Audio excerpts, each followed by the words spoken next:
My name is Aaron Peterson, and I fix cars for a living. I know how that sounds. Trust me, I've heard every version of that tone my whole life. But none of it ever hit like the night my father called me, 2 weeks before his retirement party, and said what he said. I was elbow deep in a transmission rebuild when my phone lit up. Pop. I wiped my hands on my rag, answered on the second ring like I always do, because that's how he raised me. Respect. Promptness. Loyalty. Aaron. His voice was flat. Not warm. Not the voice that used to cheer at my little league games. This was boardroom pop, corporate pop. The version of Timothy Peterson that forgot he grew up in West Baltimore eating government cheese. Hey, Pop. What's up? Silence. Then, I need to talk to you about the party. My chest loosened a little. I thought maybe he was calling about logistics. Parking. What to wear. I smiled. Yeah, of course. I already cleared my Saturday. I was thinking I'd drive Grandma Bertha. That's actually why I'm calling. He cleared his throat. Aaron, I don't think it's a good idea for you to come. My hand froze on the phone. The garage suddenly felt 10 degrees colder. The fluorescent light above me buzzed like it was nervous too. What? The people attending, colleagues, the mayor's office, people from the firm, these are not people who will understand what you do for work. I've worked 30 years to build a reputation, son. I need tonight to reflect that. I stood there, grease on my hands, pride bleeding out through my boots onto the cold concrete floor. You're uninviting me, I said. From your own retirement party. He didn't even flinch. I'm asking you to understand. And that, right there, was the beginning of the end. Let me tell you who Timothy Peterson was before the corner office swallowed him whole. Growing up, we lived on Druid Hill Avenue in a row house with a broken furnace and a landlord who never answered. Pop worked double shifts at the post office. Mama, rest her soul, Joyce Peterson, she braided hair in the kitchen on weekends to keep the lights on. We were not rich people. We were proud people. There's a difference. Pop got his associate's degree at 41. Night school. Community college. He'd come home smelling like industrial cleaner and highlighter ink, and I used to fall asleep to the sound of him reading case studies aloud at the kitchen table. When he finally got into city government, junior analyst, 3rd floor, nothing glamorous, he cried. I was 17.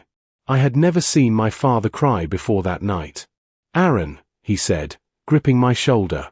We made it, son. I remember thinking that we meant something. I held on to that word for years. By the time I was 22, Pop had climbed to Senior Policy Director at the Department of Urban Development. The row house became a condo in Roland Park. The post office uniform got replaced with Brooks Brothers. And somewhere in that climb, something shifted in him, quiet at first, like a slow leak. À comment ir? A correction there. You should speak more properly at dinner. That friend of yours, what does his father do? A mechanic, Aaron? You tested into advanced math. He never said he was ashamed. He didn't have to. Shame has a tone. A silence. A look that lasts 2 seconds too long before he changes the subject at family dinners. I told myself I was reading too much into it. I was wrong. I want you to understand what I built before I tell you how hard he tried to tear it down. Peterson Precision Auto, my shop, sits on Edmondson Avenue, and it is mine. Every bolt, every lift, every inch of that shop I paid for. No inheritance. No cosigner. I took a $14,000 loan at 26, worked out of a borrowed bay for 2 years, and I built something real. By 31, I had 4 full-time employees. Darius, my lead tech, brilliant kid, studying automotive engineering online at night. Serena, my office manager, who runs scheduling with military precision. Ricky, my nephew, who came to me at 19 fresh off a bad crowd, and who I pulled out of that world 1 transmission at a time. My shop had a wait list. A wait list. People drove from Owings Mills, from Columbia, from Annapolis, because when you leave Peterson Precision, your car is fixed right. I wasn't just patching exhausts. I was building a legacy. I employed people in a neighborhood where unemployment ran at 19%. I paid Darius enough that he didn't have to sell anything on the side. I sponsored the Edmondson Little League 2 years running. But Pop never came to the shop. Not once. In 5 years. Every time I invited him, it was maybe next time, and next time never came. My girlfriend, Rosa Martin, noticed first. Rosa doesn't let things slide. She's an ER nurse. She sees people at their worst and she still calls it straight. Aaron, she told me one Sunday after dinner at Pop's, your father looks right through your shop like it doesn't exist. You know that, right? I nodded. I knew. I just hadn't admitted it yet. Everything came into focus the night he uninvited me. I didn't sleep that night. I sat in the shop until 2 a.m., not working, just sitting. The lifts were quiet. The tools hung on their boards like soldiers standing at ease. I had built this from nothing, and my father had looked at it, looked at me, and decided I was an embarrassment. Darius found me there the next morning, staring at a cold cup of coffee. He pulled up a stool without being asked. That's the thing about Darius, he reads a room like a diagnostic code. You look like somebody died, he said. I told him everything. He listened without interrupting. That's rare at 24. When I was done, he was quiet for a long moment, turning a socket wrench over in his hands. Mr. Peterson, he said, he still called me that, even after I'd told him 100 times to stop. Can I say something real? Go ahead. My dad drove a city bus for 30 years. Fed 3 kids. Never missed a payment. And when I was 15, some kid at school asked me what my dad did, and I hesitated. He looked at the floor. Like I was ashamed. And I've never forgiven myself for that. The shop was so quiet I could hear the refrigerator compressor running in the back. Your pops is doing that to you, Darius said. Except he's a grown man. He knows better. I wanted to argue. I wanted to defend Pop the way I'd been defending him in my head for years. He's just proud, he's worked hard, he doesn't mean it like that. But you can only tell yourself a lie so many times before the math stops adding up. I picked up my phone. I had 17 texts from family members asking why I wasn't coming to the party. Pop had already told people I couldn't make it. He hadn't waited to see if I'd stay quiet. This wasn't new. He'd been managing my image his entire career. There is one woman in the Peterson family who cannot be lied to, manipulated, or managed, and that is my Aunt Rochelle. Rochelle Peterson Watkins is 63 years old, a retired school principal, and she raised 4 kids in the same neighborhood Pop grew up in while their mother was sick. She is the kind of woman who bakes sweet potato pie for your funeral and then tells the truth at it. I called her that afternoon. She picked up on the first ring. Baby, I already heard, she said, before I could speak. He told you. He told Cousin Owen, who told Linda, who called me before 8 this morning. A pause. Come over here right now. Before you do anything. I drove to her house in Park Heights. She sat me down at her kitchen table with coffee and cornbread, the same table where she'd talked me through Mama's death 9 years ago.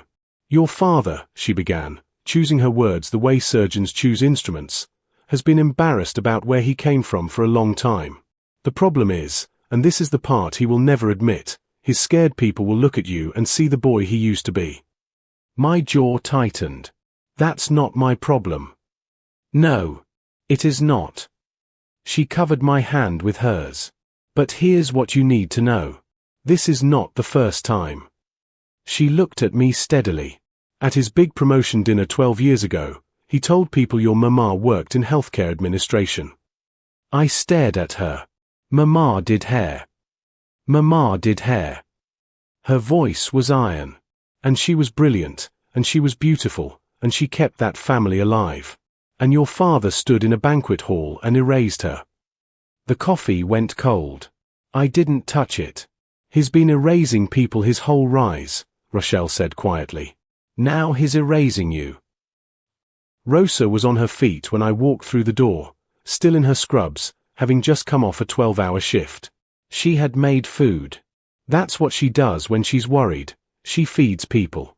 I sat down and told her everything Aunt Rochelle said. She didn't react dramatically. Rosa Martin doesn't do dramatic. She set down her fork, folded her hands, and looked at me with those eyes that have watched people survive things no one should have to survive.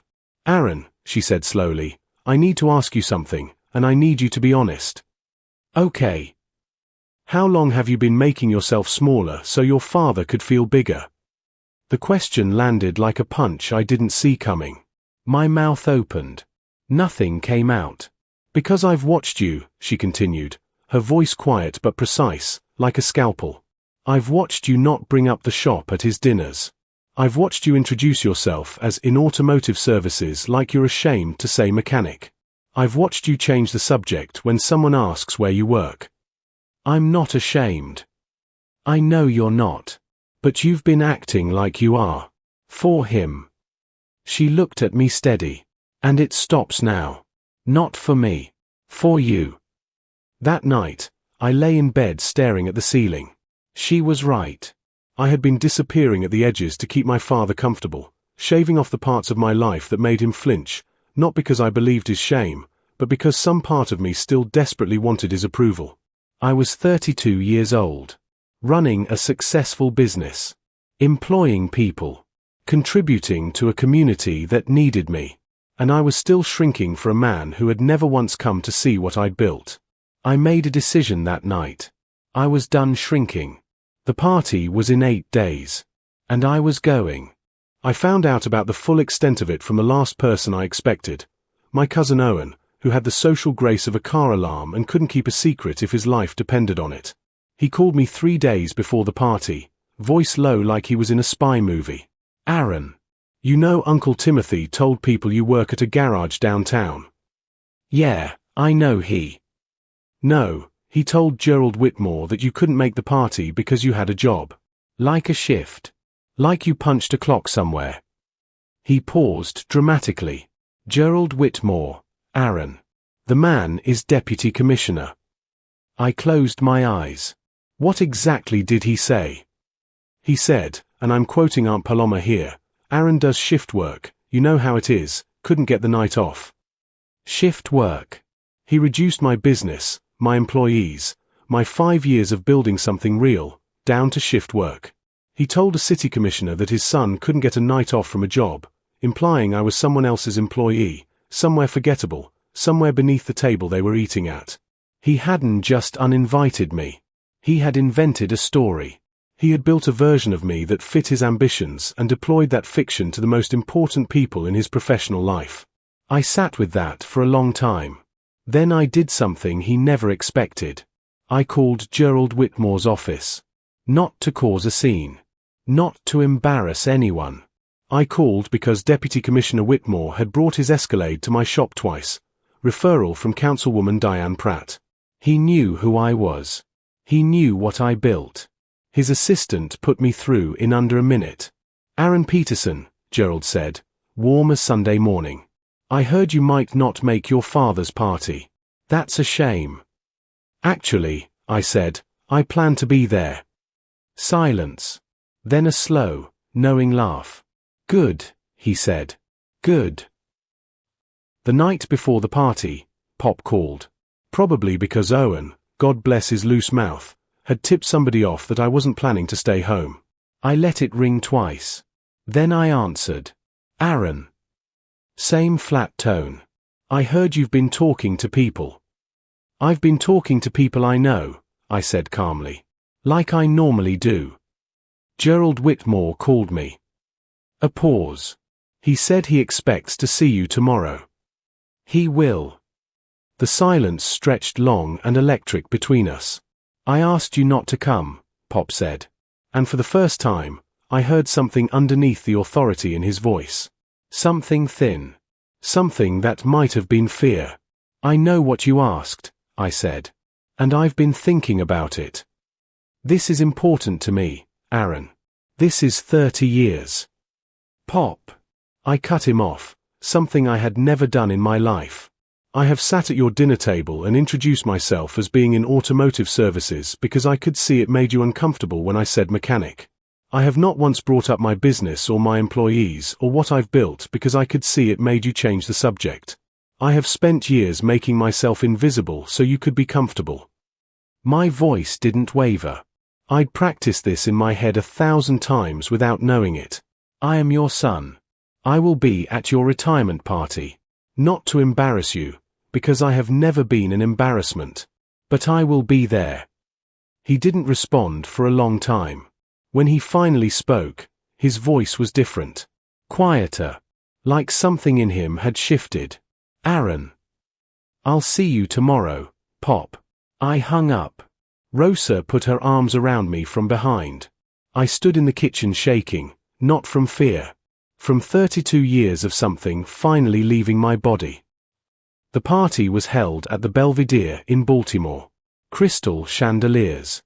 Round tables with white linen. An open bar with a bartender in a vest. The kind of room my father had spent 30 years earning his way into. I walked in wearing my navy suit, the one Rosa helped me pick, the one that fit like it was made for me. I walked in clean. I walked in upright.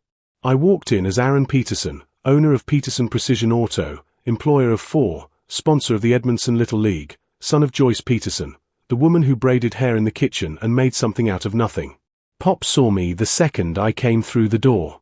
His face ran through 3 expressions in under 2 seconds. Surprise, anger, and then something I had never seen on him before. Something that looked almost like recalibration. Gerald Whitmore crossed the room in 30 seconds flat. Aaron Peterson. Hand out, smile broad. I was just telling Harold about that brake job your team did on my Escalade. 4 other shops missed the caliper issue. Your guy Darius caught it in 20 minutes. I shook his hand. That's what we do. He turned to the man beside him. Aaron owns Peterson Precision over on Edmondson. Best diagnostic team in the city. I don't take my cars anywhere else. The man beside him, Harold, the firm's senior partner, looked at me with genuine interest. Is that right?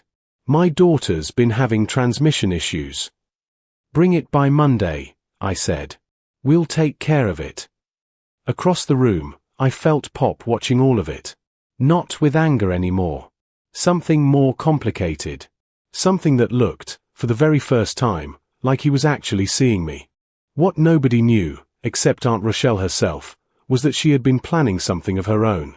Around 9 o'clock, when the room was warm with wine and congratulations and people were loosened up and laughing, Rochelle walked to the microphone set up for toasts. The room settled. People assumed she was going to tell a funny story. Rochelle always had a funny story. She did not tell a funny story. Timothy Peterson, she began, her voice filling the room without effort, is my little brother. And I love him. Lord knows I do. She smiled. Light laughter rippled through the crowd. I watched him study at that kitchen table until 2 in the morning. I watched him get knocked down and get back up. I am proud of everything this man has accomplished. She paused, and the room waited. And I need to say something else. Her eyes found me in the crowd. My nephew Aaron is here tonight. And I want every person in this room to know that young man owns and operates Peterson Precision Auto on Edmondson Avenue. He employs people in a neighborhood that needed it. He pulled his own nephew out of a bad situation and gave him a future. He built something real from nothing. She looked directly at my father. That is the Peterson legacy. And it is just as worthy of being in this room as any corner office. The silence lasted exactly 3 seconds. Then Gerald Whitmore started clapping. The room followed. I looked at my father. His jaw was tight. His eyes were wet. For the first time in maybe 20 years, I watched Timothy Peterson look like the boy from Druid Hill Avenue, the one who used to cry because things were hard, then wipe his face and keep going anyway. I walked over to him. Neither of us spoke. He put his hand on my shoulder. I let him. We didn't talk that night. Not really. The party wasn't the place for what needed to be said. But 3 days later, Pop showed up at the shop. I watched him pull into the lot in his Lexus. He sat in the car for almost 4 minutes before he got out. I know because I was counting. He walked in wearing regular clothes. No suit. Just slacks and a sweater, regular Timothy, before the titles. He stood inside the entrance and looked around at everything. The bays. The lifts. The tool walls. Darius running diagnostics on a Tahoe. Serena on the phone at the desk. Ricky talking a wheel in the far bay. He stood there and he looked. I dried my hands and walked over. You want coffee? Serena just made a pot. He shook his head. He was quiet, turning his hat in his hands, something he only did when words were hard. Your aunt embarrassed me, he said finally. She told the truth, I said. In front of people who... Pop. I kept my voice even. You told Gerald Whitmore I do shift work. You told people at your promotion dinner that Mama worked in healthcare administration. You uninvited your own son because you were ashamed of what he built. I wasn't yelling. I was tired of yelling inside my own head. I need you to understand what you actually did.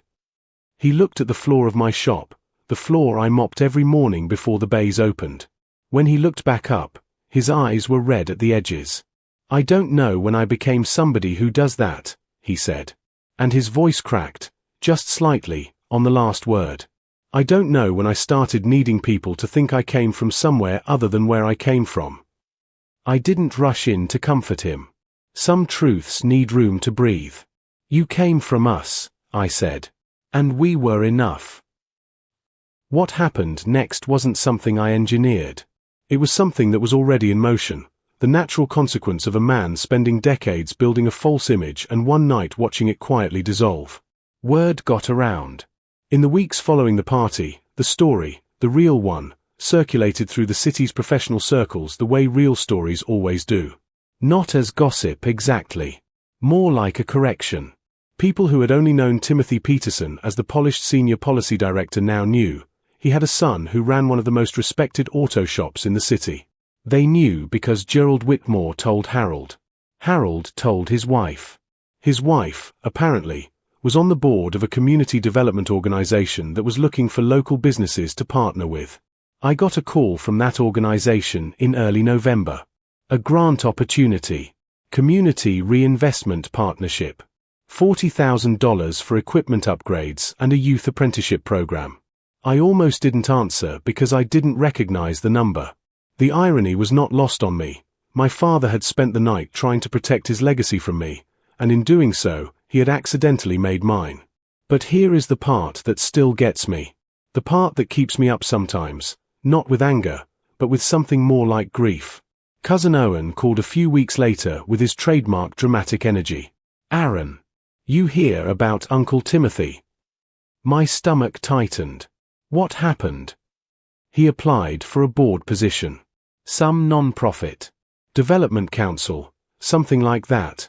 Senior advisory seat, big deal. And they passed on him. Owen lowered his voice. Word is somebody on the committee raised concerns. Said they'd heard he wasn't authentic. That he misrepresented family. A pause. You know what that means. I did know. The image he'd spent 30 years polishing had developed a crack, and people could see through it now. The truth he'd tried to suppress, had become the very thing that defined him in rooms he still wanted to enter. He had sacrificed honesty for access. And access, in the end, had cost him his credibility. Pop and I are not the same as we were before. I won't pretend otherwise, and I won't wrap this in a bow that doesn't fit. We talk now. Real talk, not the careful, managed conversations we used to have where I shrank and he expanded. He has come to the shop 3 more times since that first visit. Last month, he stood next to Darius for 40 minutes while Darius walked him through a diagnostic sequence on a Silvia Do. Pop didn't say much. He just watched. And I watched him watched something in his face open up that had been closed for a long time. He met Ricky properly for the first time. Shook his hand. Asked him how he was doing in a way that meant it. Ricky, who at 19 had been heading somewhere that didn't have a good ending, told my father he was thinking about trade school. Automotive technology. Pop nodded slowly and said, "That's a solid path." And I had to turn away for a second because I didn't want either of them to see my face. We haven't said everything yet. There are things sitting between us that still need air. What he said about Mama, the years of quiet erasure, the retirement party. Those conversations are coming. I know they are, because we're not avoiding them anymore. That's different. That matters. Rosa says healing isn't linear. She sees enough of the human body to know that damage and recovery aren't clean processes. Some things, she told me one night, heal crooked. But they still heal. I think about that. I think about Peterson Precision, the shop I built in a neighborhood my father never drove through until I made him a reason to. I think about Darius, and Serena, and Ricky. I think about Grandma Bertha, who called me the day after the party and said, "Baby, your mama would have been so proud." I held on to that for a long time. Here is what I know now, at 32, grease under my fingernails, name on the door. The work you do doesn't have to fit someone else's idea of worthy to be worthy. The legacy you build doesn't have to be in a corner office to be real. And the people who make you feel small to make themselves feel large, they are not judges of your value. They are just afraid. My name is Aaron Peterson. I fix cars. I employ people. I build things that last. And I am nobody's embarrassment. If you believe every person deserves to be seen and celebrated for what they've built, hit subscribe. Only the Timothy Petersons of the world won't. Drop Aaron. Stood UP in the comments if you're not siding with shame. And if this story hit home, share it, because somewhere out there, somebody needs to hear that what they built is enough.